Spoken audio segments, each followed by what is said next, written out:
This morning we're at Mission San Luis in Tallahassee, Florida. This was, in the 17th century, the most important Spanish mission in Florida. And what you're looking at here is a recreation. I'll tell you a little about this. History of this place. It is a very, very pretty place. These buildings are all recreations of the mission that existed here, but this was the most important Spanish mission in Florida. So in the the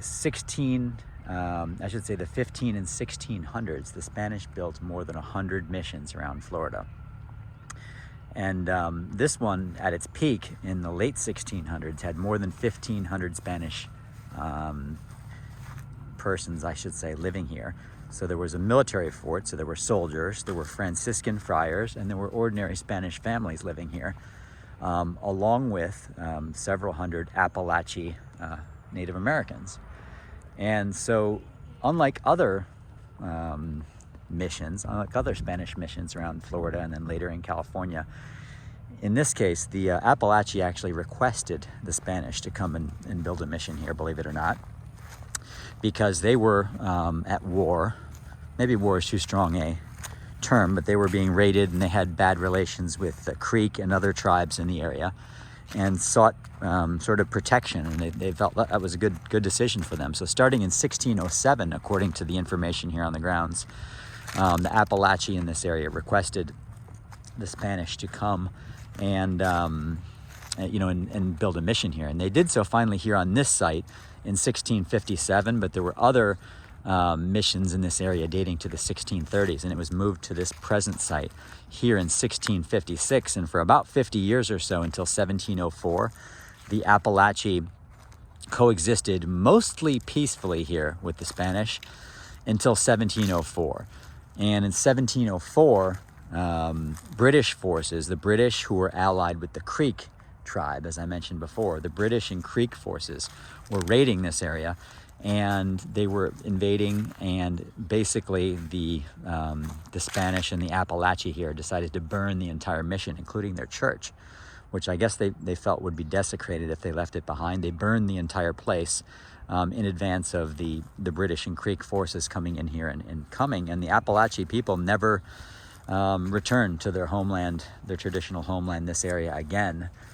And most of them, apparently in 1704, went to Mobile, Alabama, and then, which later became Alabama, I should say. It wasn't in 1704, went to Mobile, and then later moved to Louisiana. And apparently there's still 200 to 300 Appalachian people who live in Louisiana, who are descendants of the Appalachian who were here, who were present when this was a Mission San Luis, in the late 1600s.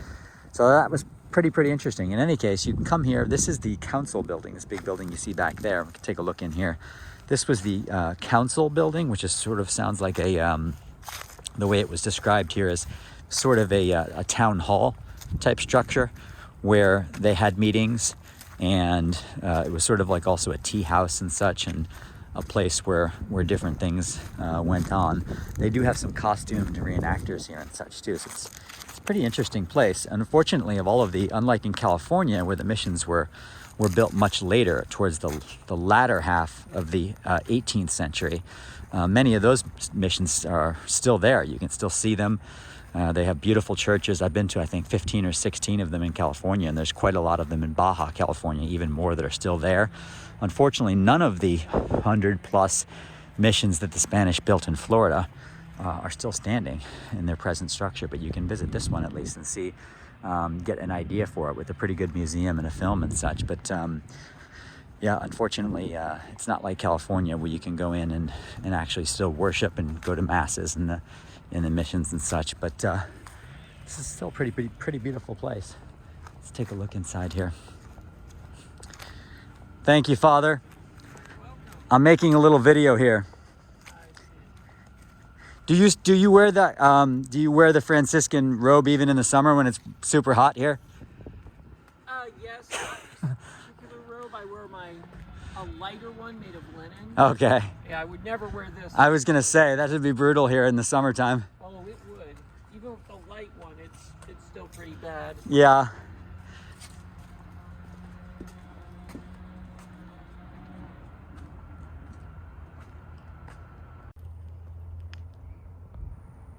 This is the Friars Chapel here, and this is the main church. Let's just take a little look at this recreated chapel.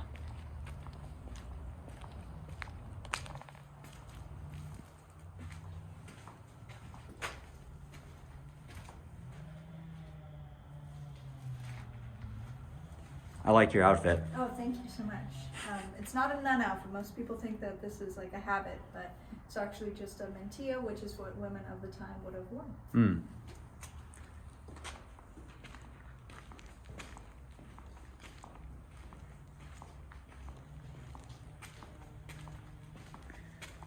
And so the services would have been here, and the friars would have lived in the back of this building. Nice and cool inside here. It's actually a cool day. It's a cool day out to begin with, but it's even cooler in here, isn't it? Yes.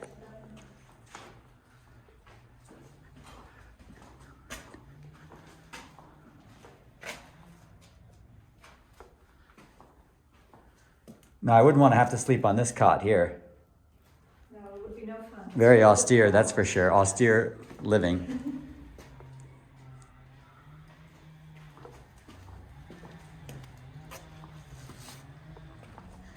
Let's take a look at the main church. Thanks again. Oh, you're very welcome. And if you want to check out, that's our kitchen. It's the only indoor kitchen on site. Oh, it's an indoor kitchen? Yes, that's the only type of site. Otherwise, all cooking would have been outside over fires. Okay, thank you. So this is the recreation of the main church here at Mission San Luis. I really like the way that they did this. It's really neat. You almost get the feeling that you're in some sort of a dusty provincial church in some small Spanish town. And of course, that's what the mission was said to have been like. I think in one of the panels, they said that in 1695, a Spanish traveler who passed through here said that this place appeared to be like a small Spanish village.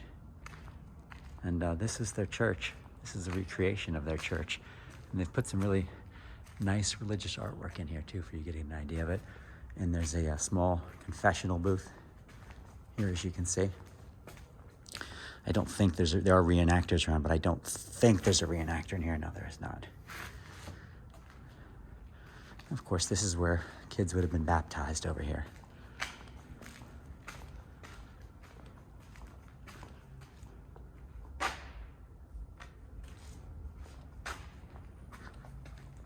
There's a few people here this morning, not a lot. It's a very interesting place to visit. I definitely recommend it if you're in the Tallahassee area. It's $5 to get in, $2 for children. I believe it is closed on Mondays. Other than that, I think it's 10 to 4 most days. So this is a recreation of the fort, of the actual garrison where the Spanish soldiers were stationed. Apparently there were, at any given time, there were around somewhere between 12 and 45 Spanish soldiers stationed here to guard this area. And let's see what we have here.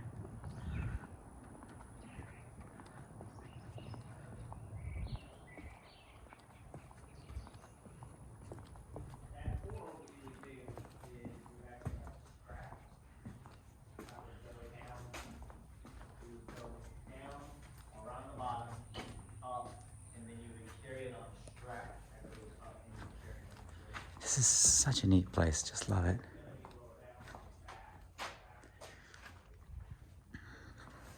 So apparently, according to the boards here on site, this fort was considered a heavily fortified, a well-guarded fort. And so this mission wasn't the initial target of English attacks in the early 1700s and 1704, but nonetheless, it was sort of preemptively burned and abandoned, and most of the Spanish forts in Florida were gone during that time period, and the Appalachian moved, as I said before, many of them to Mobile, but also some went north to the Carolinas and some went east to St. Augustine. A couple of other interesting footnotes I noticed along the way here in this beautiful place are that the Appalachia had sort of an interesting structure. It was a matrilineal society, so people inherited along their mother's line. Also, some of them did intermarry with the Spanish, and it was apparently seen as sort of a status symbol and a way to gain upward mobility to marry a Spaniard. It does also say that by 1703, about a year before the fort was burned, in the entire mission for that matter, that relations were strained between many of the Appalachian and the Spanish, and the Appalachians started building villages nearby and building houses outside of the mission, because there were strained relations over a number of different disputes and such. But yeah,